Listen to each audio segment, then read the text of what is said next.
Hi, I'm Craig Dumont with PentecostalPastor.com. This is kind of part two. I always, as most preachers do, talk too much, talk too long. I thought I would just give like about a 5 minute talk per book, and instead I get off on rambling topics on different things. I spent quite a bit of time in session one kind of giving you a background of why I read what I read, and why I think it might be of interest to you. I dealt with Measuring the Universe by Kitty Ferguson. Great book. I would recommend every pastor. I would recommend that you read that. That is a great book. And then of course the world history of salt, which I think is fascinating. And then Leon Cass's book on the hungry soul. It's just an outstanding book, and I think you'll find that useful in a lot of things, if not in your concept of communion and relationships. I want to cover a couple other books. This is a book. All of the ones I'm going to talk to you about now are in economics. I think that I think a lot of pastors are hesitant to talk about economics because they think of the topic is perhaps something that they haven't studied for. I would say that's a view that's been imposed on pastors or on theologians by non-Christians, because economics, or the way that you run a household, a community, or a nation in terms of commerce, in terms of money, in terms of the way that you deal with one another in trades, is completely dependent upon a biblical worldview if we're going to get a true social justice in our country. It is absolutely true. Now, that doesn't mean that there's equality of outcome. The Bible doesn't give equality of outcome in anything. There are some people who are gifted intellectually, and God uses them. There's others that aren't. There are those who God allows to ascend to the greatest heights, and there are those that He allows to go to the lowest lows, all to accomplish His purposes. We're created to fulfill the role and the calling that God has given us. So there are not equality of outcomes, but there is equality in Jesus Christ. In terms of our mission, everyone's mission is to glorify God and praise Him for His wonderful works, and to obey His laws. And He gives laws on how we deal with people. And the reality is that even though if everyone obeyed God perfectly, there would be no poor among you. Okay. However, even as Israel was starting out, and even under their most obedient state, we find that there are laws, economic laws, that relate to how you deal with the poor. And those laws are not done away with in the New Testament. Those laws continue. There's some modifications, some, don't get me wrong, but basically, the Old Testament principles, God's laws, carry over. They may be in a modified state, a new state, but they certainly carry up. For instance, the Apostle Paul, looking out, there's a couple places where he talks about economics. He talks about the man who doesn't provide for his household is worse than an infidel. Okay.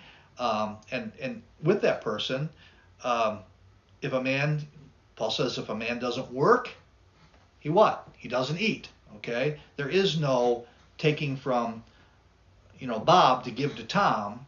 If Bob is the producer, is the one who can create and build, he doesn't just willy-nilly take it from Bob and give to Tom simply because Tom is hungry. If Tom isn't working. Okay, if a man doesn't work, he does not eat.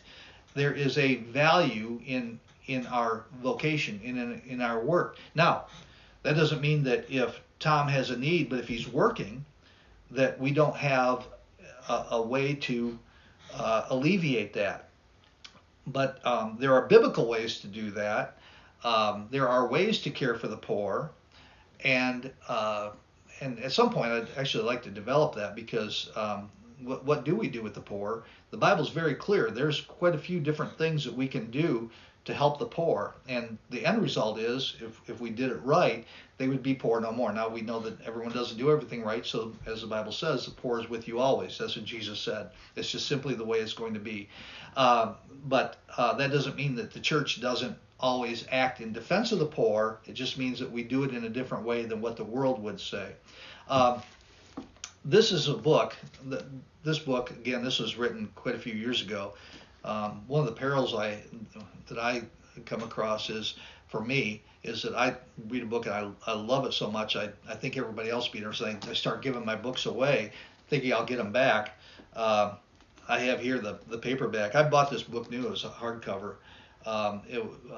and I cannot remember who I gave it to. There's a couple things wrong with that. One is, in the books that I read, I mark them up really heavily and I write things in them, so when I pick them back up, I can go right to them. Unfortunately, the one I marked up and gave away was marked up. This one I bought to replace it, and I haven't done that. But The Wealth and Poverty of Nations by David S. Landis. This is just an absolutely, this is an awesome book. The Wealth and Poverty of Nations, obviously the title is a play off from The Wealth of Nations by Adam Smith. And but to be honest with you, I think it's actually a better book than The Wealth of Nations. This Landis's book on the wealth and poverty of nations, and he's not a Christian that I know of. He's a Harvard professor.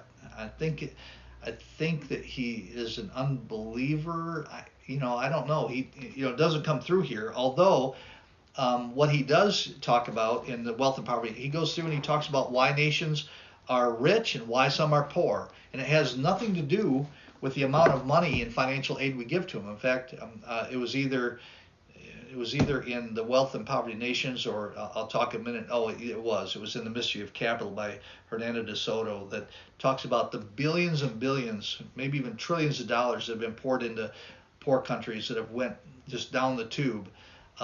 When if we'd have just given them the money, it would have been better than to just give them financial aid, because it's just wasted the way that the governments use it.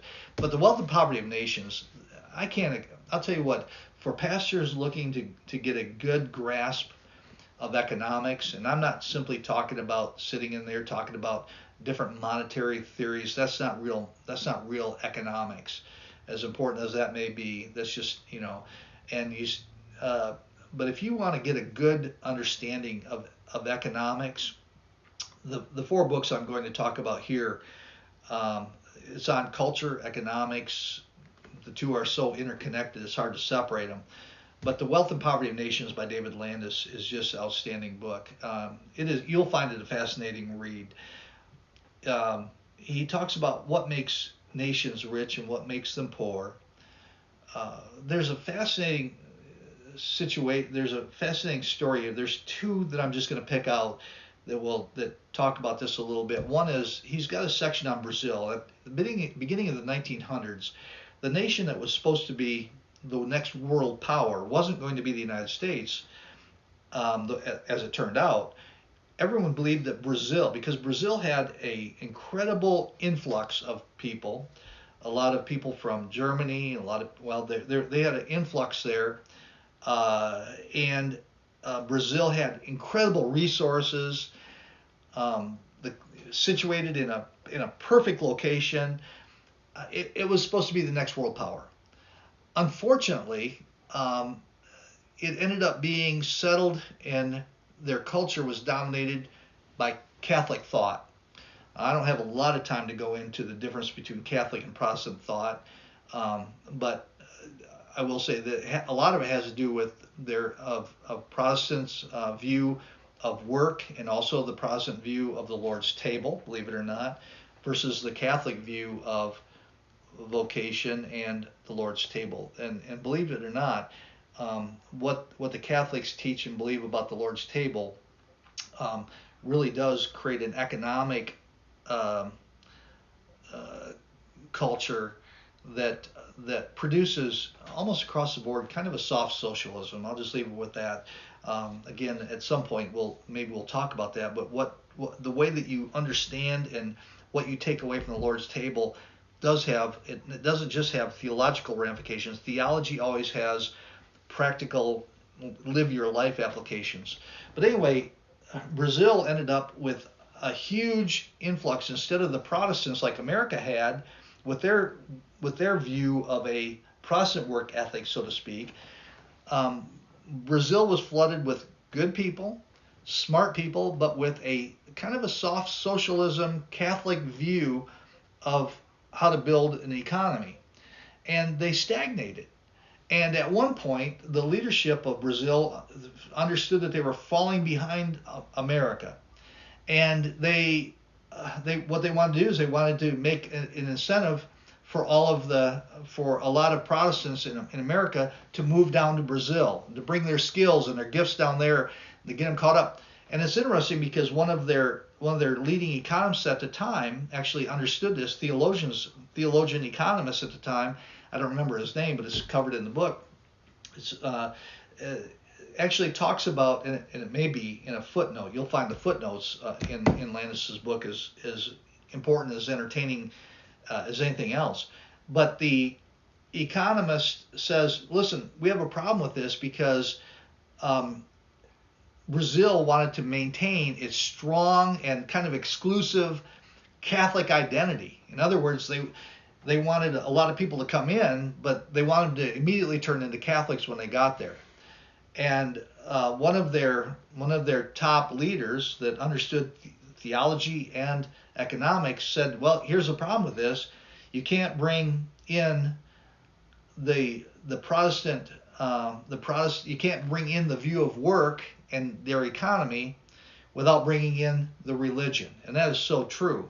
So they tried to import these people, but because they said you have to be Catholic here, or they tried to impose a Catholicism on them on a social and cultural front, it just never worked because Catholic theology will produce one type of economy, and Protestants, and to say that is kind of a little bit of a misnomer because Protestants have in the last couple hundred years have I mean, who knows what a Protestant is today? I mean, they could be one of 10,000 things. Okay, but let's just put down those coming from a Reformed, the Puritan type of a Reformed worldview. Their work ethic was what had shaped America.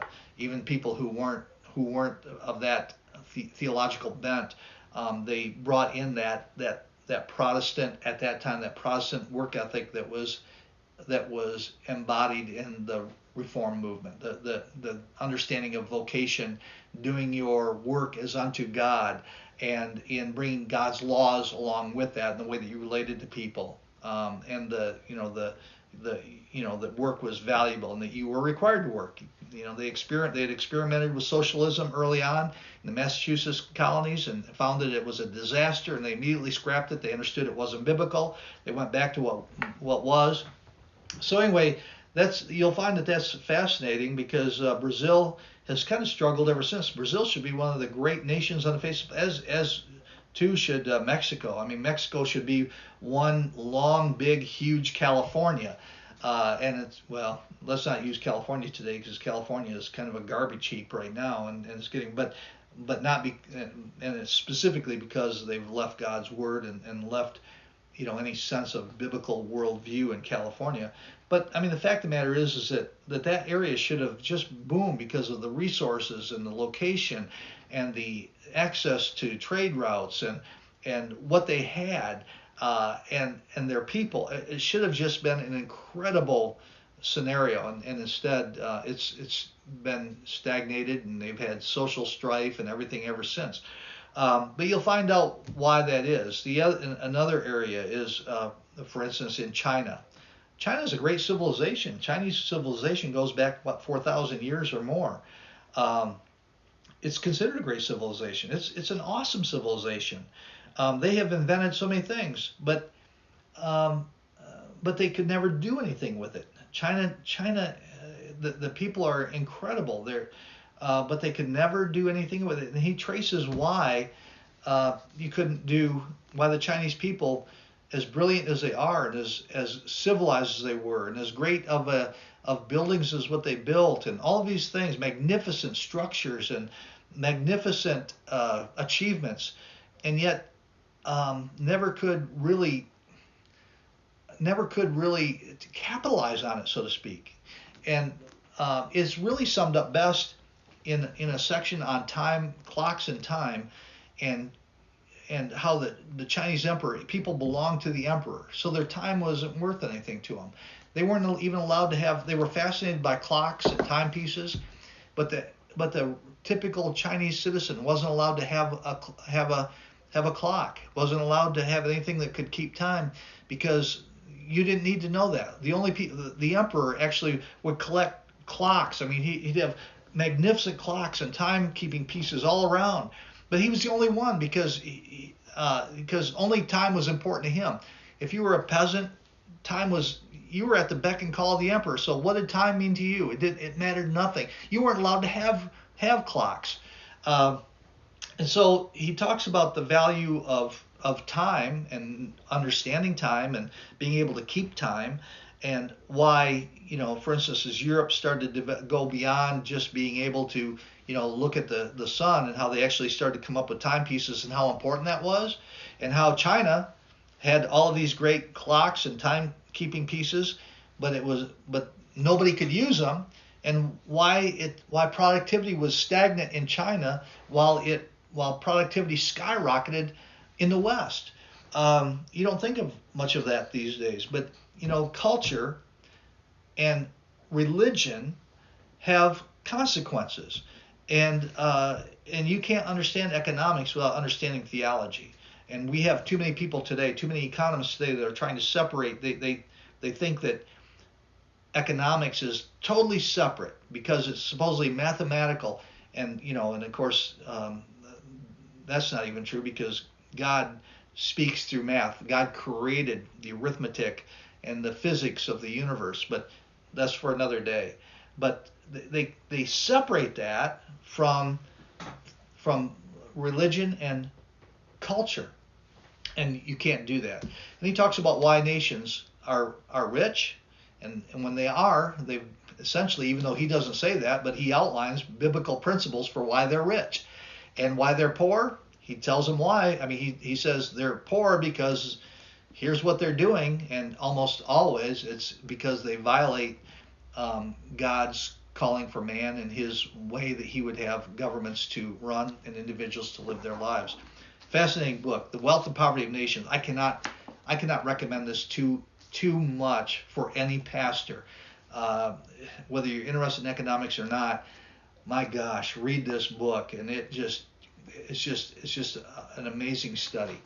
Going on from there, the character. Let's go here to Mystery of Capital. I wrote a book an article on this, a two-part article on economics. One was the economic value of God's marriage laws. That was on a different one. In fact, I should have brought that in to talk about it. But and then I wrote one on the economic value of God's property laws. And I used several books, but the majority book that I used, talking about and putting in place what God's laws talk about property, not moving the property marker, not taking property just by fiat, but eminent domain, how all of that is anti-biblical, anti-Christian to the core. Hernando de Soto, The Mystery of Capital. Again, he goes around the world. He says, why are some countries rich? Why are some countries poor? He builds his on there's a lot of overlap you'd find, but I will tell you that the majority of this is about capitalism. You have an attack on capitalism today. I mean, De Soto just gets right to the point. Now, this book is 15 years old. I had the privilege of having some interaction. A friend of mine had saw the article that I had written uh, on this, and he actually sent it to DeSoto. And when I heard he did that, I was a little bit nervous, and I actually sent off an email to DeSoto and said, "Hey, listen, um, I wrote this book, or I wrote this article rather, and I took a lot of the ideas from your book. I hope I did not misrepresent your ideas, because this really wasn't written from an explicitly Christian idea." Come to find out, I got a really nice note back from him. He said he had read the article. I did not misrepresent his thought, and he was a devout Christian. I was thrilled with that. And so I will say that, kind of a little bit of when I recommend this, I do have a little bit of a vested interest, because I was thankful that he was so nice to me and gracious in his response. But the mystery of capital, why capitalism triumphs in the West and fails everywhere else. And most of it has to do with property laws, private property, the ability to develop, the ability to hold title and deed to your property. Not just that you live there with, and have been for 3 generations, but because there's a legal document that actually puts down in writing and goes in, and that document says this is yours. And not only that, but it also frees up capital. He talks about how property becomes not just property; it becomes capital. For instance, if I own my house, and I own the property, and I own the house, and people know that I own it, I can go out and I can take a loan on my house, because I can lose it. I mean, it's me. Okay, it's not who knows. If it's communal property, then everybody owns it, and I can't go and get anything on it because I can't lose it. He said if you own something where you can lose it, then it becomes more than just property. You can go and you can borrow money against it, and you can use that money to start a business.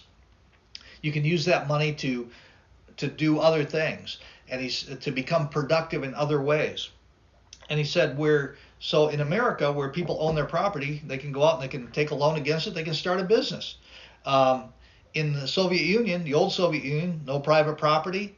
Nobody knows who owns it. No bank is going to loan money on it, because you can't. I mean, if you can't lose it, if they can't take it, if you don't pay them back, they can't reclaim it. They're not going to take the risk on you. So the ability to lose something is necessary is necessary for a productive society, for banks to loan so that they know what they're loaning on, what you're worth, your repayment plan, things of that nature. So, and he also, by the way, he also discusses why it is only through private property that we're able to have utilities. So much of the world doesn't have electricity even today. And why don't they? It's not because there's not been billions and billions and literally trillions of dollars given to that without effect. It's because without private property and the ability to hook somebody up and know that they're responsible for the utilities, that you can go to them for the billing and all that stuff, it just doesn't happen. So it's a fascinating book. I think that, again, the books that I'm recommending here, I would recommend that every pastor read. If you're interested in economics at all, even if you're not, even if you're just interested in human nature and God's principles, read The Wealth and Poverty of Nations, read The Mystery of Capital by Hernandez de Soto. This is just an absolute treasure. It's never going to go out of it's never going to be out of date. It's just a great book. Here's another book. Again, I've had the privilege of actually meeting Angelo Codevella and talking to him. After I read The Character of Nations, this is a book I would recommend. Again, this is a book that deals with economics and with culture and with theology. And when I say culture, it really is a theological manifest. Culture is simply our theology externalized. That's it. What you believe theologically is going to be the culture that you end up with. What you believe about God, what a nation believes about God, is what their culture is going to reflect. So that's why it's ridiculous to talk about culture wars in retaking political office. The battle isn't for the White House. The battle is for the church house. What the church, judgment starts in the house of God. and it flows from there. So what the church is preaching and teaching today is going to be where the world is, and our culture will be, 10, 15 years.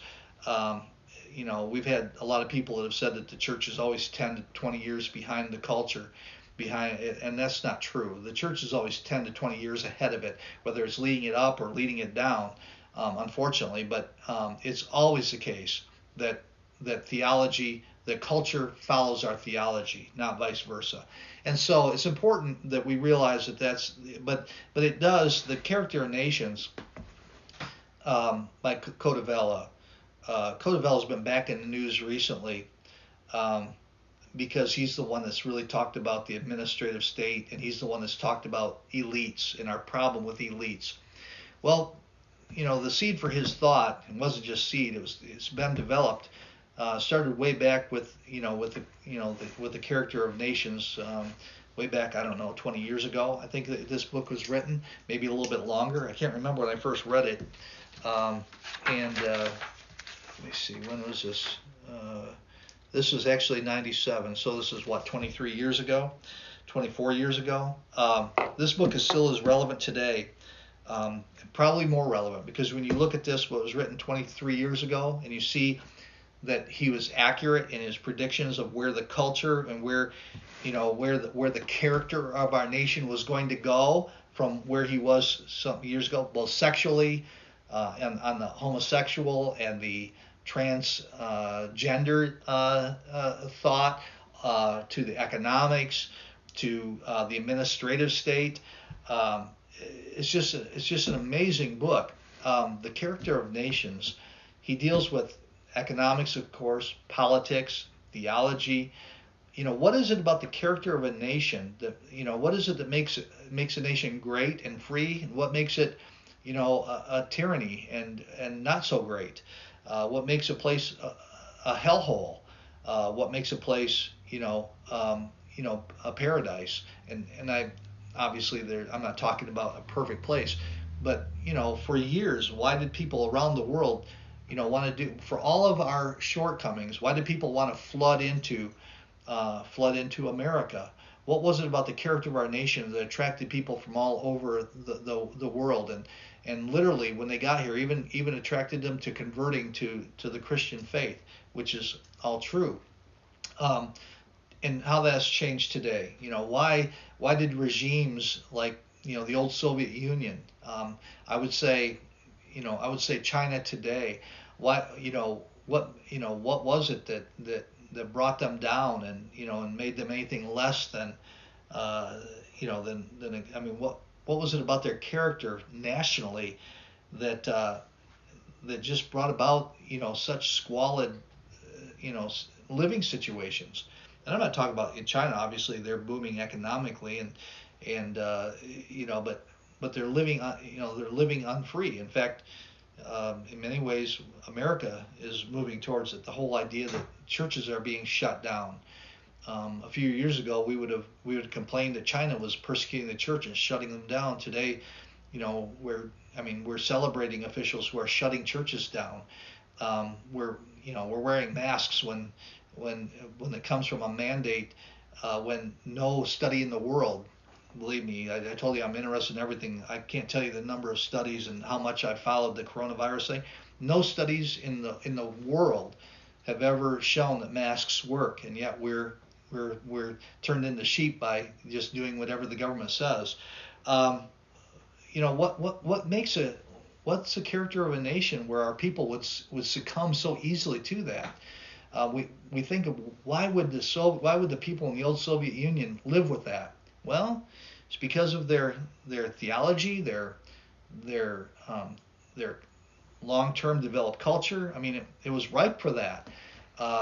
Why do we have that today? Why do we have tyranny today in government offices and bureaucrats? And why instead of our churches being the great buildings with the great architecture, why are our federal buildings lavishly built and just tower over everything? Why do our schools receive all the money and the churches are struggling with their tithes and offerings? Well, the character of our nation is changing, and he talks about that and what's needed to reverse that. So, and again, he doesn't talk about us being perfect, or our nation, or a lot of the nations. He would talk about some of the nations in the West, and how it used to be that the West would, up until the early '60s, we were referred to almost by everyone. I think Winston Churchill was the last great statesman to call it. He would always refer to the West not as the West. He would always call it Christendom. How did we move away from being known as Christendom, or even wanting to be identified as Christendom, to only being called the West, and to have and to think that just simply Western ideals, whatever that may be, would shape us into a free and prosperous people? That can only come from Christendom. Can only come from the theology that comes from God's Word. So it's an important book. If you want to have a good understanding of why we are where we are, and why we're headed where we're headed, unless God intervenes, which I believe is not only possible but probable, but you're going to want to read The Character of Nations by Angelo Codevella. This is just a great book. Again, this just comes if I just think no matter how much other reading material, the books I've just said during the next year, I would read these. And finally, I'm just going to give a short presentation. Simply, now I got to tell you, I read this book. This was written, I think, in ’83 or ’85, somewhere around there, and it's been years since I read this. I pulled this out, and I had to actually, to be honest with you, I had to go back through before I brought it on. I had to go back on, and really the reason I wanted to bring it back was because all of the tension over the racial situation today. Thomas Sowell, brilliant economist, and a brilliant, I would say, a statesman in the area of culture as well. He wrote this book on the economics and politics of race. Thomas Sowell. Thomas Sowell's in his 90s now. He rates up there. Although I would actually, I like Thomas Sowell economically better than Walter Williams. Walter Williams just died. I think Walter Williams was also 90 or so. He just died just a month or so ago. Walter Williams and Thomas Sowell, two brilliant economists.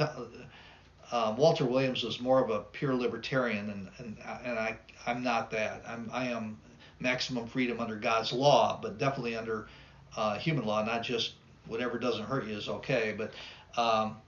But anyway, the politics, economics, politics of race. And again, I haven't read this book for years, and I remember how. I remember the important concepts and ideas behind it, and I remember how that has helped me through the years. But to be honest with you, it's been years since I read it. I had to go back, and I thought I remember that being important to me. Why? And I just had glanced through. But he covers, this is not just a race in America. This is a race, and this is the economics and politics of race around the world. How different countries and different groups of people, not just black and white, but also red, as the song goes, red and yellow, black and white, how they interact and how they see themselves, how they rise economically or not. Is it race or is it culture? And again, he comes down to theology and culture. What is important here? And so obviously Thomas Sowell is a black economist, highly regarded, not within the liberal establishment, of course, and had a lot of conflict with a lot of the black leadership, the black political leadership. But he's probably in the mode of a Clarence Thomas type man. Incredible intellect, towering intellect. I just wish I could, write 3 paragraphs, the way that he writes. I wish I had that kind of insight. Thomas Sowell writes from a black perspective, but more than that, I think that he really writes from a Christian, human perspective. But it definitely comes through the viewpoint of a black man, and it just doesn't come through the viewpoint of a liberal black man like a Jesse Jackson, for instance, or I don't know, on the I'm trying to think of the black liberation economist that's very popular right now. His name escapes me. But anyway, I would say if you want a real good view of and I would say it also comes from a biblical Christian view, even though he doesn't frame it in that area, the economics and politics of race. In this day and time, my goodness, the way that people are relating or not relating, the claims that are being made, the accusations back and forth. Um, this is just it's perilous times, and we cannot allow ourselves to be defined. Um, First of all, by race, but we have to be defined by God, um, and our relationships have to be defined by God. They cannot be defined by hate. They can't be defined by prejudice. They can't be defined by fake statistics. It cannot be defined outside of theology.